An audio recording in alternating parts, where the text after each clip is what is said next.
I'm not quite sure what I'm going to call or title this story. Maybe it'll occur to me by the end of the narration, but I can talk about a certain time period, basically from May to roughly August of 1994, shortly after I graduated from Lakeland College. I moved down the road to live with a friend of mine whose name was Bill. We called him Wild Bill. And I, got some jobs and sort of settled in. And this is after college, before I ended up moving down to the Milwaukee area, where I would spend the rest of 1994 and a good part of 1995 living and working and doing all sorts of things within the city. So this was not in Milwaukee. I went to college at Lakeland, which officially lists itself as Howard's Grove, but it's not even in there. It's about 3 miles away from that tiny little village. And Howard's Grove is kind of a blip on the map. The next largest city that could provide a landmark to people would be Sheboygan, Wisconsin, which itself is, a city on the lake. Not very big either, a good ways north of Milwaukee, a good ways south of Green Bay. So Lakeland College itself was kind of out in the middle of a bunch of cornfields and forest and, other terrain around it. It is one of these sort of small liberal arts colleges that people go to out in the middle of nowhere. And, they generally drive to places to find things to do, or maybe they bike or something like that. So I went to Lakeland, and while I was there, I, in fact, met Wild Bill, which is the nickname that he had. And he was friends with a guy who I was in a suite with named Joel, who was an ex-Marine. I was ex-Army, so we had some, vet stuff to kind of compare with each other. And he was also friends with a guy named Chris, who went by the name Taco. And Taco was actually living with Bill at the time, but he was going to be moving out. So, it was time for me to move out of the dorm that I was living in one of the suites. I think it was the honors suite or something like that, and find a place to stay. So I talked to Bill, and he's like, yeah, man, you can move in with us. So I did. I had pretty minimal stuff, just clothes and a computer and, a little bit of furniture, some exercise equipment, some weights, a jumping rope, and of course my bass and amp and things like that. And so I moved in, and it took a little while for Taco to move out. And actually I ended up sort of forcing the issue and saying, listen, guy, you got to get the hell out of here. I'll help you move, but I need that room that you got because I'm not sleeping out here on a futon. So within a few days, Taco moved out, and then it was just me and Bill and a gigantic dog named Lobo, a 130-pound German Shepherd, who's a really sweet boy, but, of course, quite intimidating to a lot of people because he was just gigantic. And Lobo and I got to be really good friends over time. Not least, I'm going to sort of jump around in the story a bit. At a certain point, Bill worked for the Park Service, and he had to go away, not quite a month, but at least a couple weeks on some sort of training thing. So he was like, hey, can you make sure that Lobo gets taken care of and, walk him and all that sort of stuff? And I was like, yeah, cool. I'll certainly do that. And we had a great time together. I remember one thing that was kind of funny. I used to take Lobo on these walks or runs. So the town that we were, not even town, not even village, just, conglomeration of a few houses, a couple junkyards, and not even a shop, like a grocery store, but a few other things called Franklin. That's where we were living at the time. So I would go on the back roads and run with Lobo in the summer, when it was getting cooler at night or stuff like that. Or we'd take walks along the highway. And, we'd check out the flowers and stuff like that. One time, Lobo was on his leash, and he was like super anxious to get at something in the ditch. And it was kind of dark, so he ran down in the ditch. I let the leash go because he was pulling so hard. And I heard a kind of squeal, wasn't sure whether it was the animal or Lobo, and then he came running back up at me, already starting to stink a little bit, mucus coming out of his eyes, his nose, his mouth. He'd gotten sprayed by a skunk. And so I had to get him back home. And then you can imagine this. I didn't know what I should do. I was like, well, I suppose we need to wash this out. And we just had like a shower that was basically like a stall.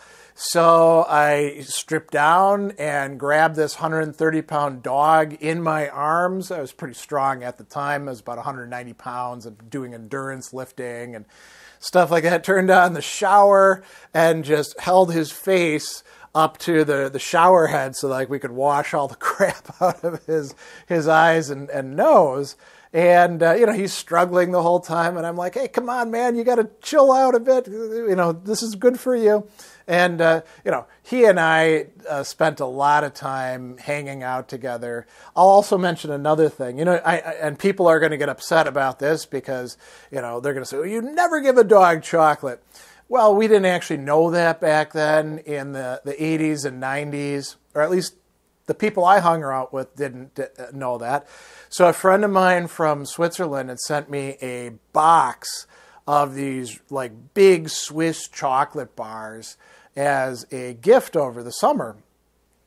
There must have been like 12 or 13 of them in there. And so I would eat a bit of it. These are so big that you wouldn't eat a bar in one sitting. So I'm eating some of it, and I gave Lobo some of it, and he really, really liked it. And I came home one day from work to find 3 wrappers of these things. And he hadn't eaten the whole chocolate bars, but he'd actually unwrapped them, like delicately unwrapped them. And then he'd eaten some of them, and his muzzle was kind of stained with the chocolate. And I was like, what are you doing, And so then I had to put them high up so he couldn't reach them anymore. And probably, that was not good for him, but we didn't know at the time. And, he and I would just kind of hang out, do a lot of fun things, throw the Frisbee, go on walks. I'd sometimes take him in my car places. And so we had a great time. And there were quite a few parties. I'd actually been to Bill's quite a few times before that because it was one of the places that we would go to party. And then like the next day after a big party, where we're all smoking and drinking and having a great time and stuff like that, I'd usually stay the night, and we'd wake up in the morning, and Bill would make some breakfast, and we'd have some coffee and sit there and like watch things like MTV's Liquid Television or, Beavis and Butthead or, they'd pop a movie in or something like that. So the parties continued, and, I had a good time with that. I also, spent a good bit of time playing the bass and trying to do some writing as well. But I was working too because, you got to earn a living.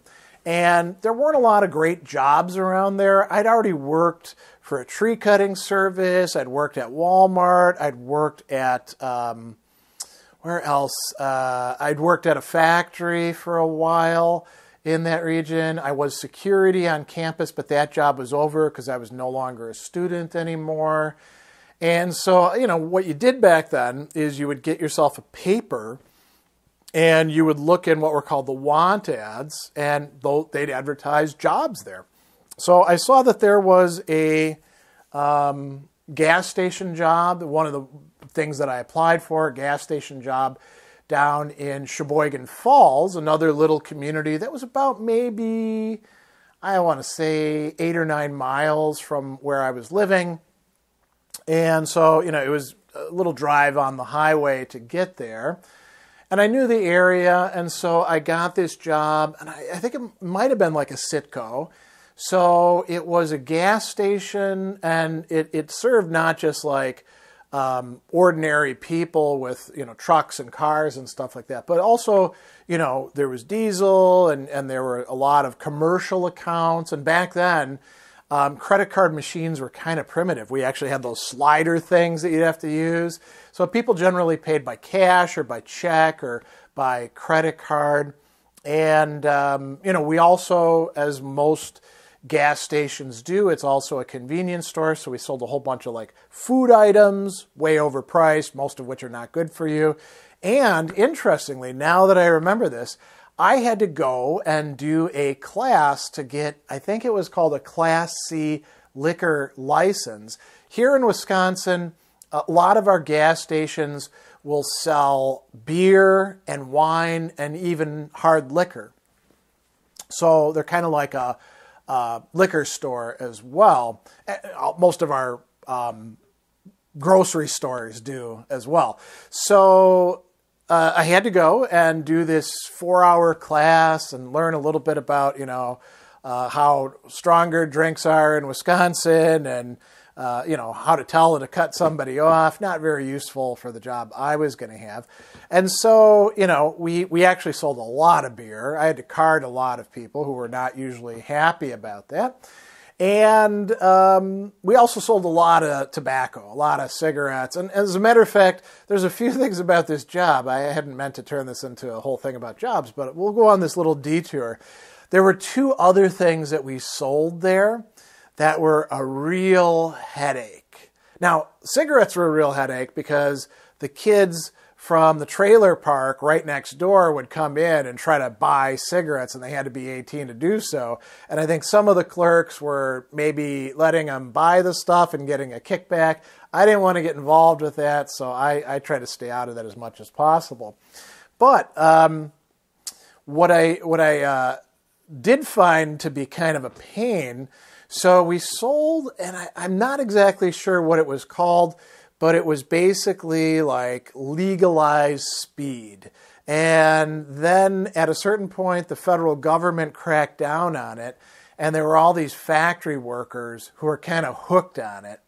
And it might have been ephedrine or something like that. And when they didn't get their fix, they started jonesing for it, and they got really, really mad, sometimes aggressive, where you'd have to like call the cops and have them hauled out or stuff. So that went on for a while. Something that was a constant issue was selling lottery tickets. And we had 2 kinds of lottery tickets. You had the kind that you have to put in information into the machine, like the Powerball, or I want to say it was called like Pick 5 or Pick 3 or something like that. And then you had all the scratch-offs, right? And they were in big rolls behind you. Somebody would be like, hey, give me 20 of those. And you'd pull 20 off, and then you'd have to give it to them. And people went wild for lottery tickets. There were some guys who'd come in on a Friday night, and their entertainment was buying $50 worth of scratch-off lottery tickets, sitting there scratching them off, predictably winning about $20, $22 back. And what do you think they did? They turned those immediately into more lottery tickets, hoping they'd get the big win, and they'd scratch them off, and now they're down to about 10. And you could see their affect just going down and down and down as they realized they'd basically just for 5 minutes worth of scratching threw away $50 that probably they didn't have or couldn't afford to spend on that. And then they'd get mad and accuse you of like giving them bad tickets or saving the good ones for your friends. You'd be like, this is all random. You saw me pull them off the roll here. I don't know what's in these tickets, but people are irrational. So I had that job, and I'd drive my beat-up old Pontiac 6000 to get there, and I'd go to the grocery store while I was in Sheboygan Falls as well, and get what I needed and go back home. And I did a lot of cooking while I was living there with Wild Bill and Lobo. Because there weren't a lot of places to go to eat, frankly, and I like to be cheap. So, I'm pretty good at cooking. Fortunately, I learned from, childhood on with my mom. My dad was also a good cook. We had a lot of other good cooks in the family. And I learned about, how to cook things from scratch. So that made things easy for me. And then, what did I do for fun? Well, I did a lot of reading. I had an on-again, off-again girlfriend where things really weren't working out. She was a German exchange student. She was very interested in like seeing the country, whereas I was interested in working and enjoying myself in the immediate area, and she thought that was kind of boring. So she took off using one of my other friends' cars, which I don't think she completely had permission to do, but that was their problem to work out, right? And by midsummer, she was going back to Germany anyway. So then I was on my own, and what I would do is play bass, read books, try to do a bit of writing on a book on Borges that never went anywhere. Writing on some other things. I was trying to do some fiction, enjoying beautiful sunsets, hanging out with this cool dog who was so much fun, and occasionally going to a party. And then there was one other place that I would go to at the time that I really enjoyed. And I don't know what the name of it was. There was a friend of Taco's who lived in a place called Rhine Center. And, if Franklin is a nothing burg, Rhine Center is even tinier than that. There's basically, I think, an auto shop there just to do auto body, and a few houses and maybe a bar, and that's it. So anyway, this friend of his, Christie, inherited this house, and Taco had been living there with her for a while. And, I'd met Christie at various parties. We all, it was all, everybody kind of knew everybody in these circles. And anyway, she took this house that she had, and I guess there probably weren't any rules about this. She turned it into a bar. So she lived on the top floor of the house, and then the entire bottom floor, she put in a beautiful bar, and basically in the living room. It was a big, high ceiling kind of place. And then there were bathrooms, and there was a back room where there was like a pool table, and there'd always be cool music playing. And, one of the things I really liked about the bar, I very much love wildflowers, and given the choice between going to the store and buying cut grown flowers from greenhouses or stuff like that, and going out and picking wildflowers, I'll pick wildflowers because you've got a great selection. So there would be all these beautiful Queen's Anne's lace and lilies and all sorts of other cool stuff that she and her friends had just gone out in the countryside and cut and picked and put into these big glass vases. So you'd be sitting in there at the bar, and it was kind of 90s music that was playing, so alternative stuff and grunge and some other things as well. And everybody would be drinking and having a good time. Back then you could still smoke in bars too, but it was also summer, so you'd leave the windows open and, a nice breeze would blow through. And as, it got dark, you'd have the lights shining on the flowers. You'd see them in the window, and it was just a fun time. So I'd stop there probably 2-3 nights a week. Sometimes I'd go there with Bill, who didn't drink. I think he was previously in trouble with drinking, so he didn't drink. Or with Taco, or with other friends. Or sometimes I'd just go by myself and hang out with Christie and whoever else was there, and shoot some pool, talk about stuff, spend a little bit of money. After becoming a regular, they just start giving you drinks for free and enjoying ourselves. And so that's how I passed quite a bit of time that summer. Exercise, hanging out with the dog, working, going to this bar, running into people at parties, doing some writing. And, eventually, it was getting close to my birthday, and my mom was like, "What are you doing up there? Is this what you want to do after college? Just kind of hang out and live up there with your friends that you know from school, or do you want to come back down here to the Milwaukee area? You can move in with us until you get on your feet. And, at a certain point, one of the deciding factors was the job that I had at the gas station, which, was basically minimum wage, but also basically minimum work. I didn't have to do an awful lot. I had plenty of time for working on learning languages and reading books and doing some writing, and I could listen to music while I was there.